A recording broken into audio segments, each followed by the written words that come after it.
Voice of America Washington سے news minute کے ساتھ میں ہوں تابندہ نیک۔ انڈونیشیا کے شہر جکارتا کے کیفے میں آج ہونے والے دھماکوں کی ذمہ داری داعش سے منسلک گروپ نے قبول کرنے کا دعویٰ کیا ہے۔ دھماکوں کے بعد پولیس اور حملہ آوروں کے درمیان فائرنگ کا تبادلہ ہوا۔ 5 حملہ آور اور 2 شہریوں کی ہلاکت کی تصدیق کر دی گئی ہے۔ ایران کے ایٹمی ادارے کے ترجمان نے کہا ہے کہ ایران نے اپنے واحد ہیوی واٹر ایٹمی ری ایکٹر عراق کا کور ہٹا کر 6 ملکی ایٹمی معاہدے کے تحت اپنا وعدہ پورا کر دیا ہے۔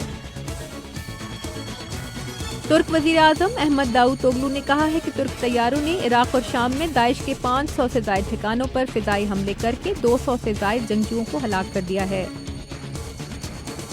عمان کے سرکاری خبر رساں ادارے کے مطابق گوانٹانامو جیل سے 10 یمنی قیدیوں کو عارضی قیام کے لیے عمان منتقل کر دیا گیا ہے۔ امریکی دفاعی ذرائع کے مطابق 3 مزید قیدیوں کو اس ماہ کے آخر تک گوانٹانامو جیل سے منتقل کرنے کی تیاریاں کی جا رہی ہیں۔